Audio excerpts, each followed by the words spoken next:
Hi, everybody. I am Nicole Atnap, and I'm so excited that you are joining us to chat about another fundamental in the Back to Basics Bootcamp, which is developing your personal brand.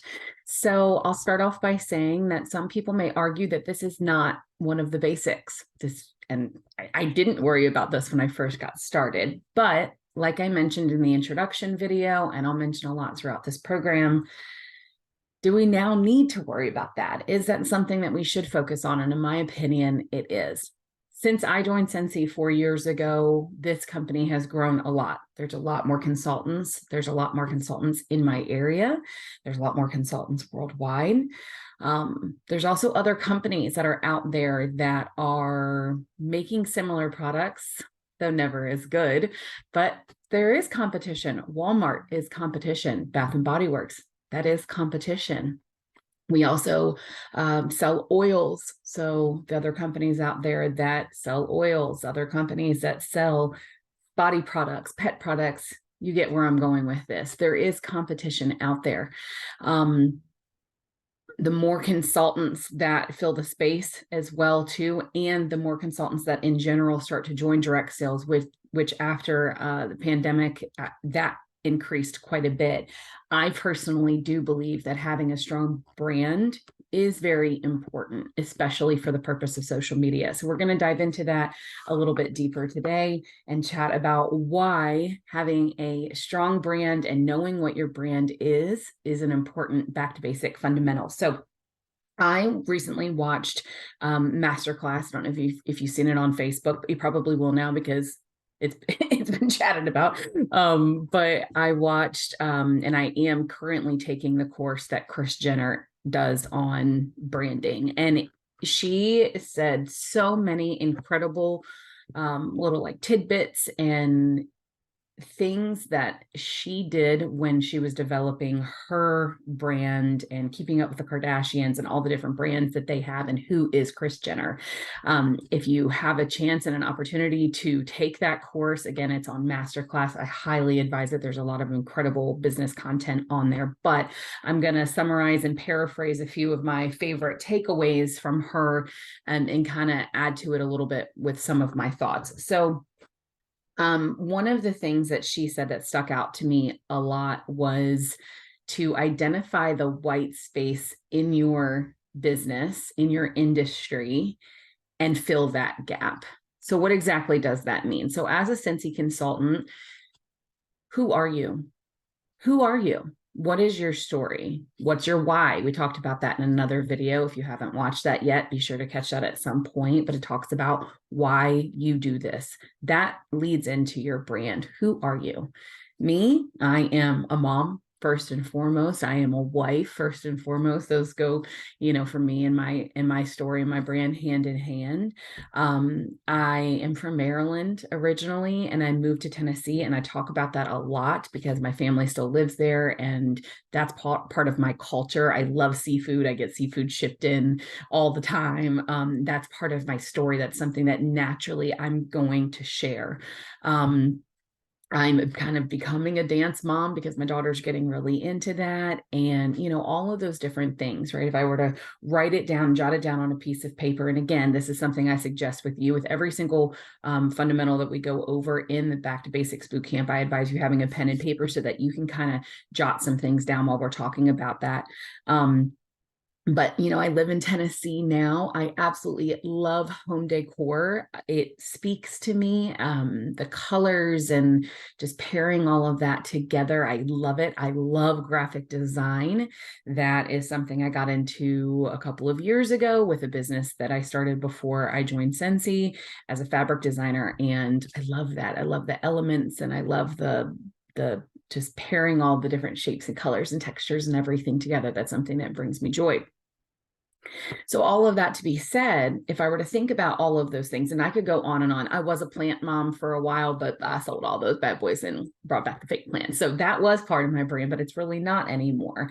I am still figuring out my brand as I go. I know what colors. So when we're talking about branding, there's a couple of different ways that you can look at it, but I know what colors I'm drawn to. So that's the aesthetic side of branding, the colors, the fonts, and what your literal branding and logo will look like. That's one side of it. But what we're talking about today, this is more in depth of your personal brand of who you are. So like I said, I'm still trying to figure mine out. I know what the colors, I know the shapes, I know the fonts, I know all the pretty things, but who am I? What am I doing for this, in the community of the people who need fragrance? What problem am I trying to solve? Who is my audience? Who am I speaking to when I post on Instagram? All of those things are things that you need to be asking yourself when you are developing your personal brand. Okay. So going back to what Kris said, what is the white space in your industry? So all of us unanimously, the one thing, one of the things we have in common is that we sell Scentsy. We provide fragrance to people.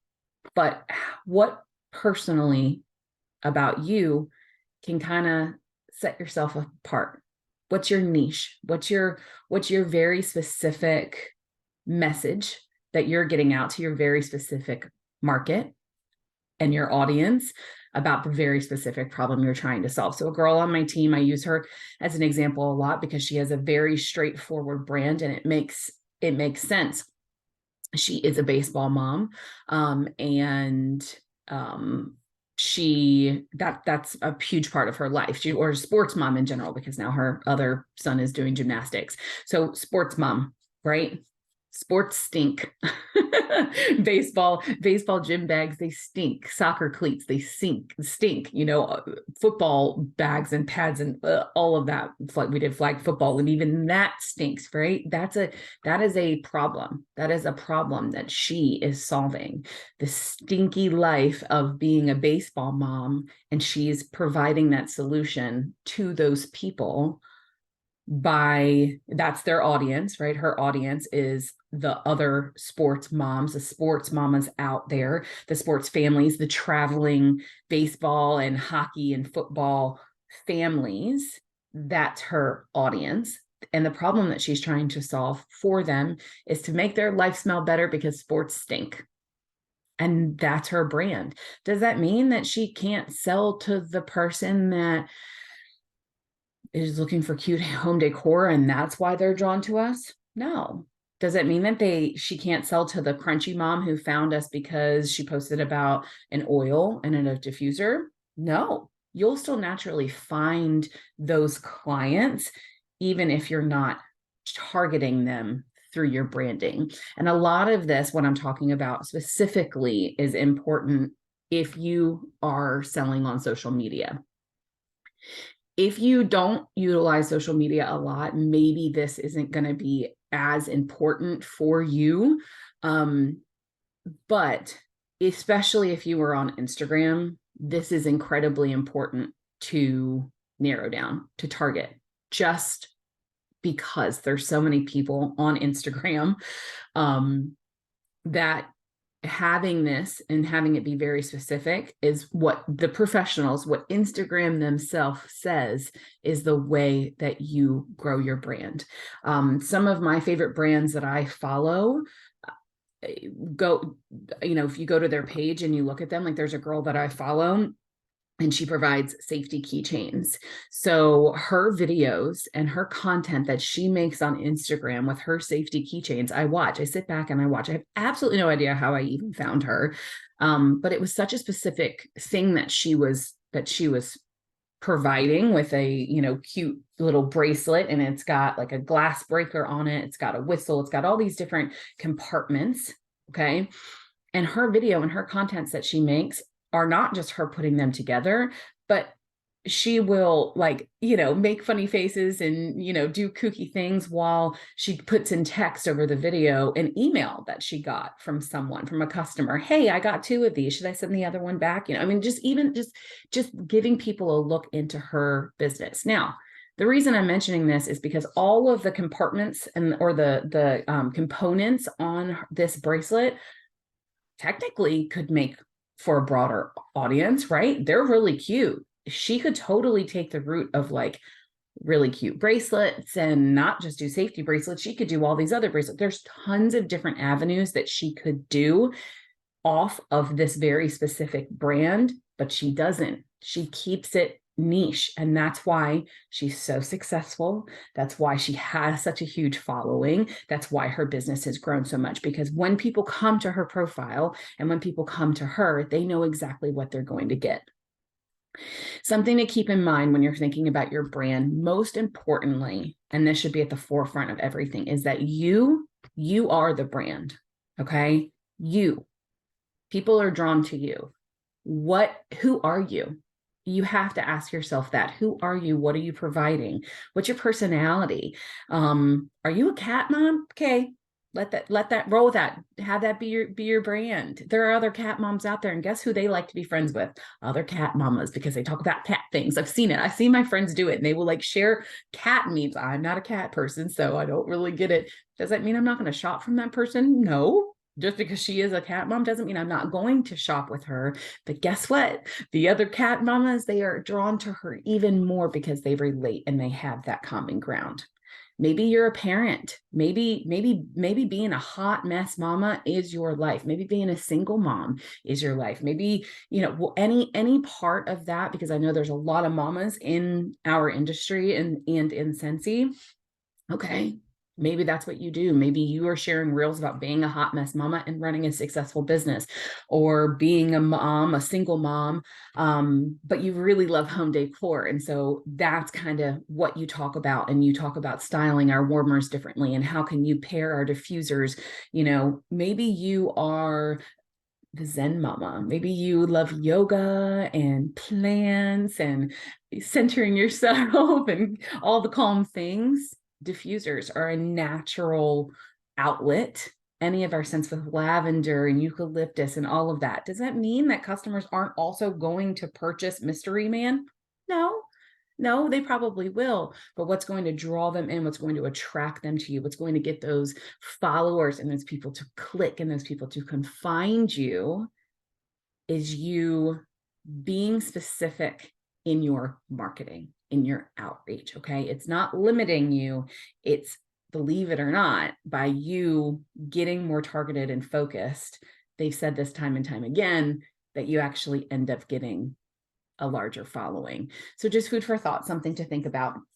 I mentioned at the beginning of this video that there's a lot of discussion about this. And some of the people who've been doing this a long time say that you don't need to do this, that you don't need to have a brand. And maybe that's not something that you need to do. Maybe they're right. Maybe it's different for everybody. But I think figuring out your story and the solution that you're providing is an important part of the basics.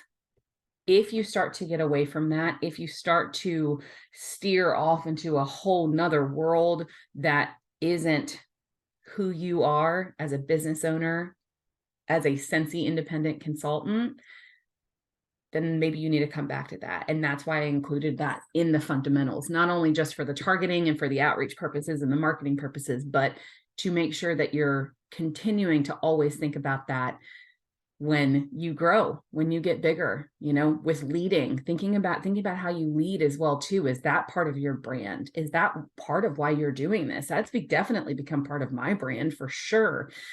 I get as much joy in my paycheck as I do in the success that my team and my fellow consultants who I've helped have.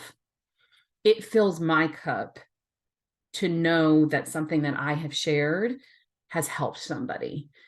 If I can help somebody have a more successful business, that makes me happy. More than my paycheck, to be totally honest. So everybody's going to have a different reason about why they do things, like we talked about in the video about finding your why. But is that part of your brand? Can you make that part of your brand? Is that part of your story that you want the world to hear? So that's it on this one. This one was a short one because it's pretty straight and to the point. There is a lot of videos and content out there that you can look up for this, don't forget, utilize YouTube, utilize Instagram. I highly advise, if you are trying to grow your market and trying to really focus on prospecting, which is another basic that we talk about in this program, and you want to take the route specifically of Instagram, it's so much opportunity out there, but you have to make sure, and on Facebook as well, that you're keeping up with the algorithms and how they work, and how you find people.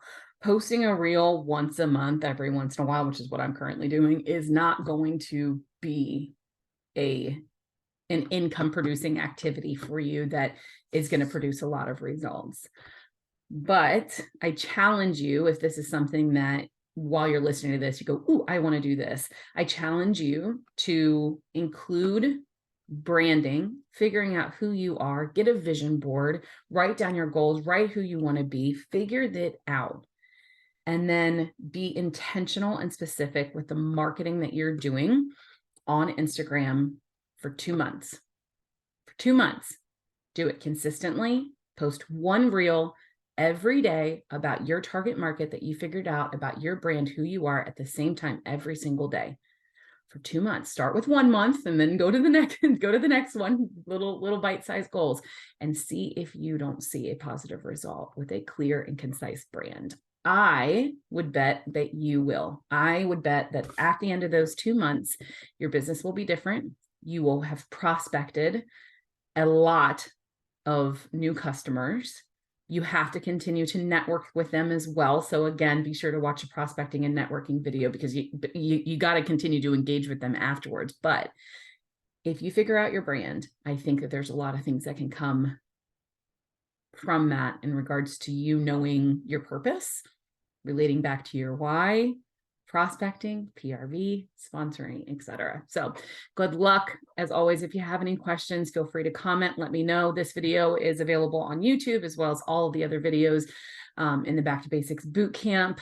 They will all be available on my YouTube channel. If you have any questions, let me know. Good luck, and I am rooting for you, and I will talk to you soon.